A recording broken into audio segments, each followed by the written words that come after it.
Gonza se encargó de la base de datos, yo de las interfaces gráficas y ellos realizaron toda la parte fuerte de la lógica del sistema. Hablando un poco de el objetivo que nos planteamos al principio del proyecto como grupo, bueno, estaba el proyecto del sistema, que ya lo habló un poco Lucas al principio, y por otra parte nosotros como grupo nos propusimos brindar un sistema de calidad que pueda funcionar profesionalmente y que se pueda usar en la vida real. Y por otro lado, como segundo objetivo nos pusimos como cumplir con los hitos en los tiempos esperados, digamos, llegar a las entregas no jugados y cumplir con todas las funcionalidades que habíamos prometido. Hablando un poco ahora de lo que planificamos al principio, qué documentos dijimos que íbamos a usar y cuáles realmente nos sirvieron y cuáles no. Dijimos que la metodología que íbamos a utilizar es APF y la verdad que nos sirvió bastante porque dividía todo en ciclos y digamos teníamos entregables con el cliente, que ahí hablábamos lo que teníamos que hacer, luego actualizábamos toda la documentación y después pasábamos a realizar y hacer los cambios. Después definimos el alcance del sistema con los criterios de aceptación del cliente, que básicamente era a partir de lo que hablábamos con los clientes, lo pasábamos un documento, era un listado de requerimientos y casos de uso, que básicamente especificaban lo que teníamos que hacer en el sistema y cada requerimiento que teníamos que cumplir. Después teníamos la WBS, que básicamente, como explicó el grupo anterior, era desglosar todas las tareas del proyecto en pequeñas tareas para realizar. Este lo realizamos al principio, nos sirvió para establecer una prioridad y después lo íbamos mirando cada tanto. Después, bueno, utilizamos indicadores de funcionalidad completa y evolución de la prueba, que los vamos a explicar un poco más adelante porque son más complejos. Y al principio también hicimos un diagrama de arquitectura del sistema en donde especificamos un poco cómo iba a ser el diseño del código, qué patrones íbamos a usar, cómo se comunicaban las clases de nuestro sistema. Después teníamos otros documentos como el plan de versiones, que era para establecer un poco qué era lo más importante hacer primero, que no. Eran como módulos grandes de todos los requerimientos y ahí decía cuál era más importante que el otro. Después teníamos también un documento con la trazabilidad de los requerimientos que medía los pesos de cada requerimiento en horas con elementos de la WBS. Luego teníamos el calendario final, el calendario semanal, que lo hicimos al principio para dividir las tareas. Teníamos como todas las tareas que había que hacer por semana con elementos de la WBS, los requerimientos. Y a partir de ese, después teníamos el calendario final que lo fuimos actualizando por cada semana, de acuerdo a los clientes, a lo que nos pedían los clientes. Bueno, después están las planillas de bajos y cambios, que lo vamos a hablar más adelante, lo van a contar mis compañeros, que son, estas las usamos un montón y se fueron actualizando también a lo largo de cada iteración. Bueno, ahora vamos a hablar de la administración de los riesgos. Como primera medida hicimos un análisis inicial de los riesgos, donde listamos todos los riesgos en una planilla y la fuimos calculando, clasificando en alta, media o baja según su probabilidad de ocurrencia y su impacto en el proyecto. Luego de estos calculamos la exposición de cada riesgo, que era multiplicado la probabilidad de ocurrencia con su impacto. Luego que se calculó la exposición de todos los riesgos, nos enfocamos solamente en aquellos 5 con mayor exposición y de estos nos centrábamos en hacerle su plan de contingencia y mitigación. Después en cada iteración íbamos modificando este top 5. Esta es la planilla que utilizamos para los riesgos. Durante el proyecto ocurrieron algunos riesgos que identificamos, como por ejemplo a Gonzalo, durante el proyecto tuvo una semana donde se le quemó la fuente y en esa semana, como él era el encargado de la base de datos y el testing, nosotros tuvimos que arreglarnos un poco con el tema de la base de datos, tocarla cada uno lo que tenía que desarrollar un poco y pasar los casos de test que él ya había hecho antes y manejarnos con eso. Luego, otros riesgos que no tuvimos en cuenta y que sucedió fue, por ejemplo, la caída del servidor de Rux SDN.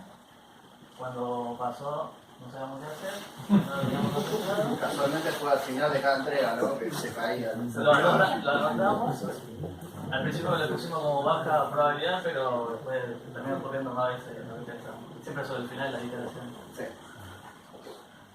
Luego los cambios. Al comienzo teníamos planificado cómo manejarnos con ellos, pero durante el proyecto solamente nos ubicábamos en una planilla todos los cambios que los clientes nos pedían y después teníamos pensado en analizarlo en el grupo si los aceptábamos o no a esos cambios. Al final nunca analizamos nada, siempre terminamos aceptando todo y la única vez que quisimos negociar un cambio terminamos perdiendo. Terminamos aceptando todo. Por suerte logramos cumplir con todos los cambios, aunque hubo algunos que trajeron bastante problemas, que hubiera estado bueno que pudiéramos haberlo negociado. Y esta es la planilla que utilizamos para los cambios. Acá cada uno al que le tocaba la parte para cumplir con este cambio lo íbamos marcando con verde si lo habíamos terminado y luego la otra se encargaba de fijar si estaba bien hecho el cambio y lo modificaba en la planilla y la actualizaba. Bueno, con lo que es la actividad de testing, primeramente en cada iteración definíamos más o menos lo que son los casos de prueba. Después en algún momento lo ejecutábamos y en la misma ejecución encontrábamos que había algún tipo de error, un bug, los cuales eran inmediatamente registrados en la planilla de testing y luego se pasaba un minuto que aproximadamente tardaba unos 10 minutos como máximo. Era tratar de entender un poco de dónde venía el error para dejar alguna pista útil para cuando se tenga que resolver.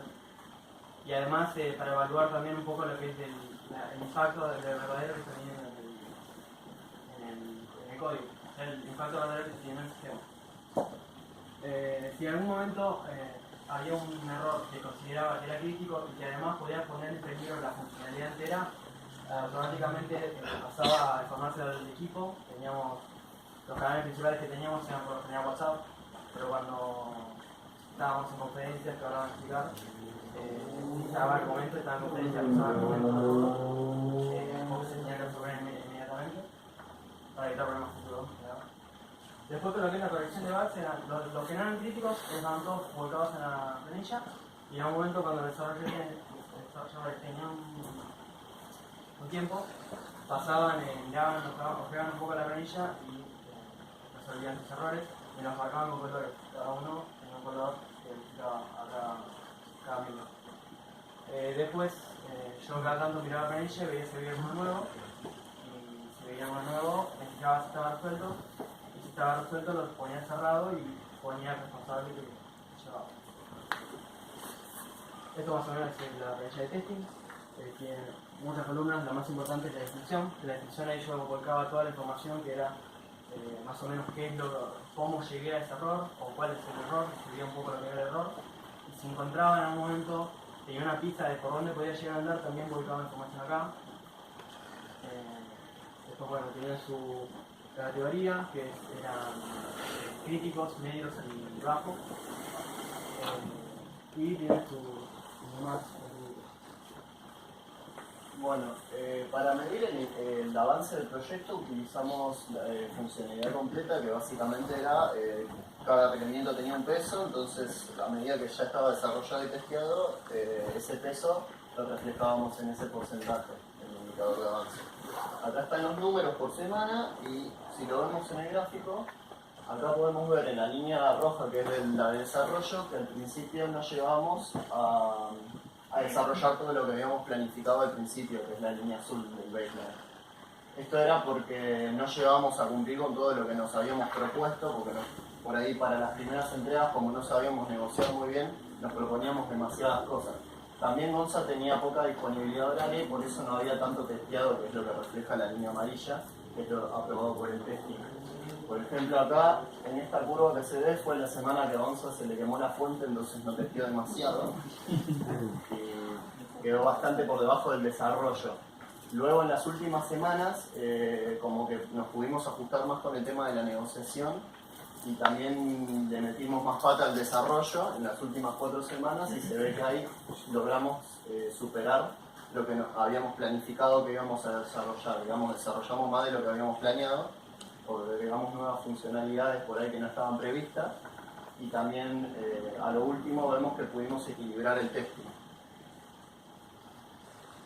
Bueno, lo que es la evolución de la prueba es un gráfico muy simple, de 3 barras, que más o menos nos da información de la cantidad de bugs que se abren y se cierran por semana y ver cuál es más o menos la cantidad de bugs que estamos teniendo en este momento. Es como una manera de ir siguiendo como las cantidades que vamos abriendo y cerrando. Como podemos ver, en la semana 2, como el proyecto estaba muy maduro, abrí muchos errores que se trataban de corregir los que se pudieron pero quedaron muchos pendientes. Esto derivó a que las demás semanas se vieron comprometidas porque siempre había una cantidad muy grande de errores pendientes, hasta que finalmente explotó en la semana 4, después de la segunda reunión formal. La reunión fue mala, o sea, hubo muchos problemas, estaba muy inestable el proyecto, se habló con los clientes y se negoció un poco de que esto se trata de cerrar, bajar un poco los requerimientos y tratar de cerrar la mayor cantidad de bugs posible. Entonces ahí empezamos, ya la semana 5 y 6 nos juntamos, hubo mucha actividad y pudimos un poco aplastar la cantidad de errores que estaban pendientes en el sistema, hasta finalmente quedar en estable. Bueno, yo voy a hablar de la trazabilidad, de cómo sacamos un requerimiento desde el enunciado hasta cómo lo relacionamos con los documentos que hicimos durante el proyecto.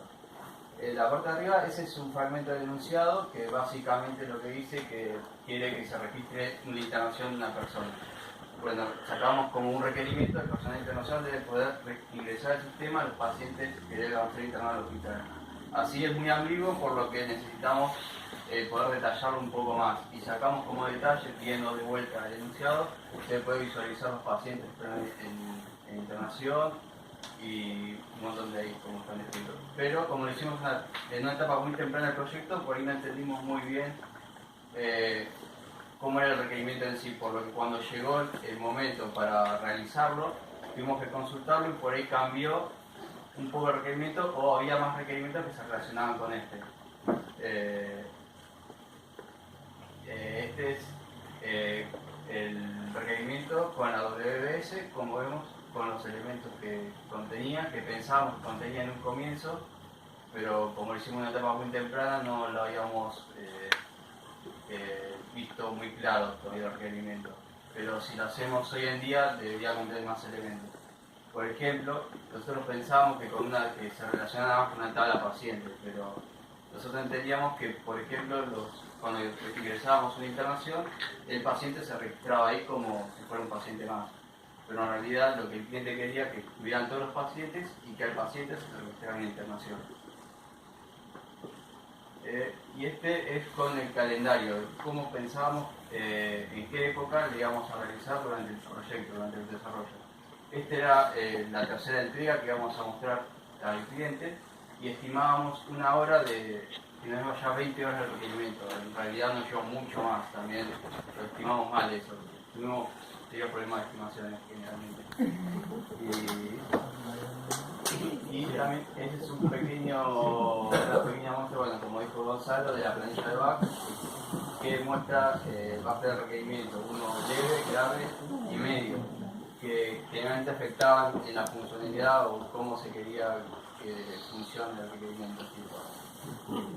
Por ejemplo, que agregaba bien la integración, pero si ponías caracteres raros por ahí, no te lo agregaba, pero no sé, estaría bueno que tirara un cartel o cosas así que no te dejara ponerlo.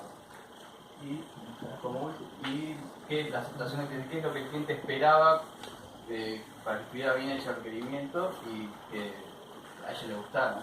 Por ejemplo, visualización correcta del formulario, que se vea lindo, que los datos se vean bien alineados, que se entiendan, que se pueda ver todo. O, por ejemplo, mejorar la interfaz gráfica, que eso es algo que el cliente nos pedía, que se vea todo, bueno, ya va a explicar otro compañero, pero nos afectaba todo el trabajo, por lo tanto nos afectaba también el requerimiento en sí. Y por último, esta es una pequeña muestra de la pantalla que como que se registre internación de un paciente. En la parte superior, los datos del paciente que se iba a internar y las prácticas que podían poner, las prácticas que se iba agregando, los doctores que se iban a registrar la internación y insumos si es que había para la internación. Bueno, ahora voy a hablar un poco de las herramientas que dijimos que íbamos a utilizar. Inicialmente dijimos que íbamos a utilizar todas esas que ven ahí, pero después nos pasó que dijimos Maven no va porque lleva mucho tiempo aprenderlo. Lo íbamos a utilizar para manejar las dependencias, porque no queríamos subir los jar o librerías en el repositorio. Y al final subimos igual los jar y librerías en el repositorio de todas maneras, así que... siguiente. Sí, y incorporamos nuevas herramientas al proyecto.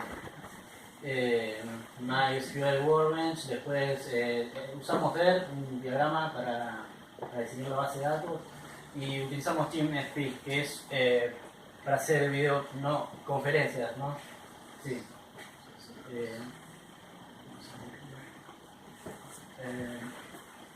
Ahora voy a hablar un poco sobre los problemas presentados.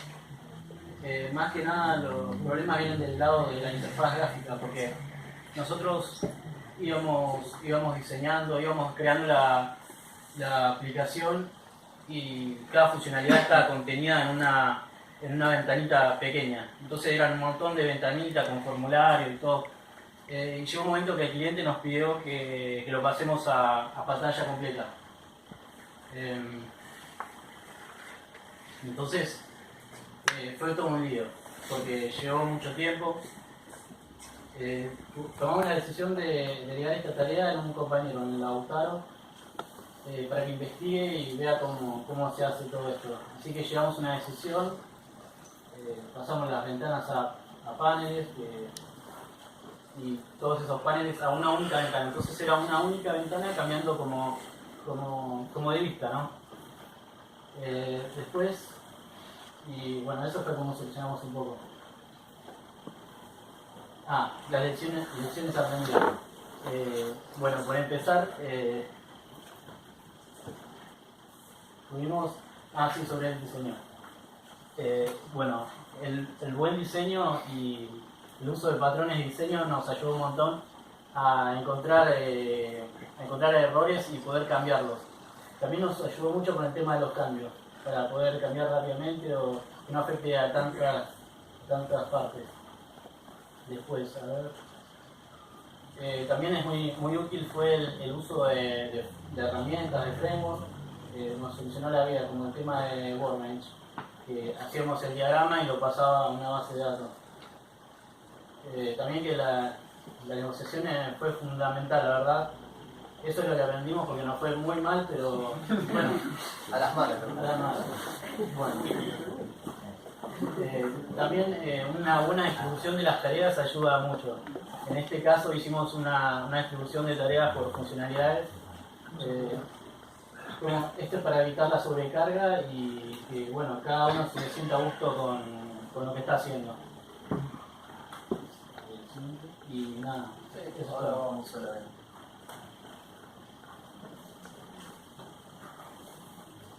Bueno, ahora pasando a la demo vamos a mostrar un poco el circuito, que es desde dar un turno hasta que el paciente, el médico finalmente lo puede finalizar y esa persona ya está atendida, desde el inicio hasta el final del turno.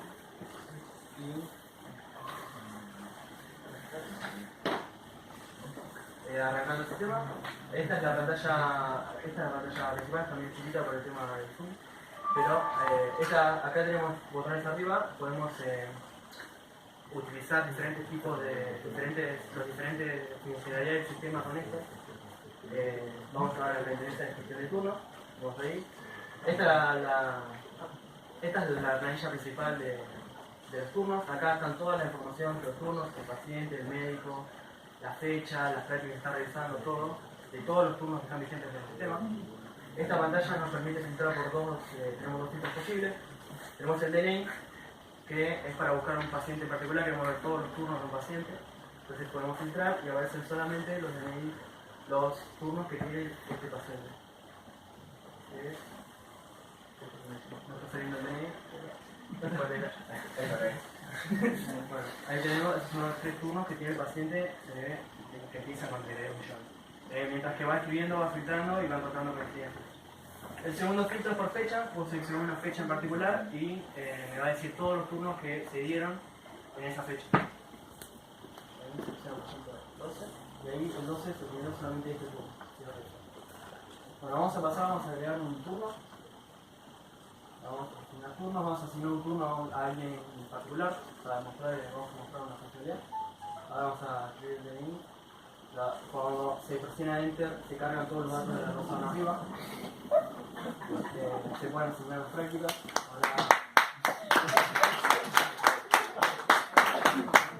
La semilla de cumpleaños. Bueno, vamos a asignar una práctica. Sistema nervioso. Bueno, ahora una vez seleccionada la práctica, podemos seleccionar el médico o seleccionamos una especialidad, ponemos un cardiólogo, vamos a seleccionar a Charles Octopus, elegimos una fecha y podemos elegir ahora el horario que queremos que se atienda. Estos horarios directamente no van a aparecer horarios que estén asignados a otro turno o que estén fuera del rango laboral de los médicos. Ya directamente en esta tabla se pueden seleccionar. Vamos a seleccionar a las 2 de la tarde. Bueno, y vamos a aceptar. Y como vemos, el turno se agregó, es el último que se agregó, que va a cumplir. Y vamos a agregar otro más ahora. Vamos a mostrar una funcionalidad. Sí, la idea es agregar un turno que esté autorizado por defecto porque no tiene hora social y otro agregar que no esté autorizado, digamos, que sea autorizado. Los que son particulares, los turnos a pacientes que son particulares no hace falta que estén autorizados. Como vemos, como es particular, no necesita ningún tipo de autorización para realizar una práctica. Sí, en el caso, por ejemplo, de algunas obras sociales que hay algún tipo de práctica que no las tiene autorizadas por defecto. Entonces tiene que traer documentación y el sistema le va a informar. Vamos a seleccionar el sistema de ingreso también. Y consultas de las médicas.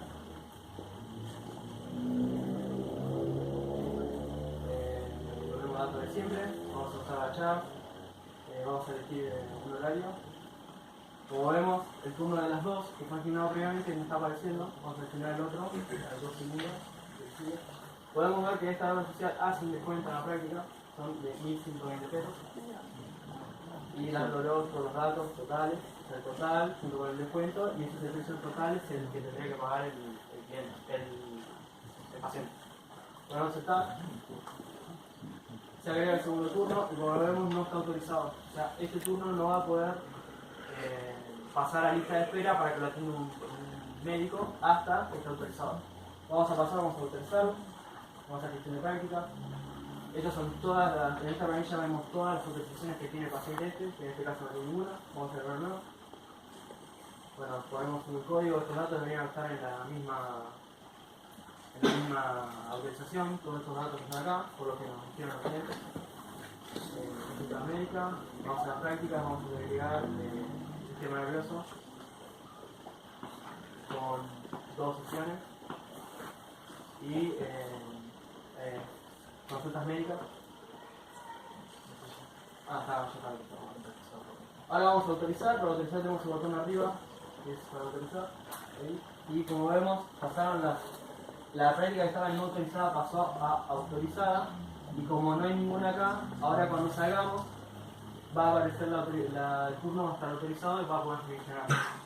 Ahora lo que vamos a hacer, vamos a pasar a la lista de espera estos 2 turnos para que puedan atenderlos el médico. Ahí pasamos el primero, pasamos el segundo. Y vamos a ver ahora el listado de turnos que tiene Chat Octopus, que es una funcionalidad, ¿o no? Bueno, vamos a entrar a la pantalla de Chat para gestionar sus médicos, para sus pacientes.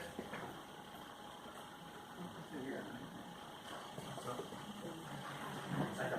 Bueno, esta es la pantalla de los médicos. Tiene en la planilla se pueden ver todos los pacientes que tiene para el día de hoy. No aparecen pacientes de otras fechas, solamente los del día de hoy. Acá vemos los últimos 2 Las últimas 2 entradas son los turnos que acabamos de agregar. Si queremos podemos filtrar arriba, tiene unos botones, podemos filtrar por los turnos que están pendientes, que no se atendieron. Los turnos en lista de espera, o sea que ya están recepcionados, están en la sala. Y los turnos finalizados, que son los turnos que ya se resolvieron el día. Bueno, vamos a buscar uno, el de Vegeta, y vamos a ver la historia clínica. Bueno, acá, esta es la plantilla de historia clínica. En este caso no hay ninguna entrada, no tiene historia clínica este paciente todavía. Vamos a agregar una entrada. Vamos a seleccionar el que tiene asma. Por ejemplo, en esta consulta clínica determinamos que tiene asma. Entonces, vamos, aparece asma, podemos seleccionarlo y si queremos podemos marcarlo porque le parece al médico que el asma es una característica importante que debería resaltar en el paciente. Por eso un detalle. Y cuando están resaltadas, en la pantalla esta de arriba que aparece apareciendo asma, aparecen todas las patologías que están resaltadas, o los diagnósticos, mejor dicho, que son resaltadas, que queremos que cualquier médico que vea esa historia clínica que la vea primero que nada. Bueno, si queremos podemos ver el detalle y tenemos una manera un poco más bonita de verlo, que tenemos el diagnóstico que se le hizo, junto con el detalle, que es todo lo que escribe el médico cuando determina que tiene asma en este caso, y una firma. Vamos a cerrar esta ventana, está bien. Y terminamos de atenderlo, agregamos la historia clínica y en teoría ya queremos relevarlo, cosa de que terminamos el turno.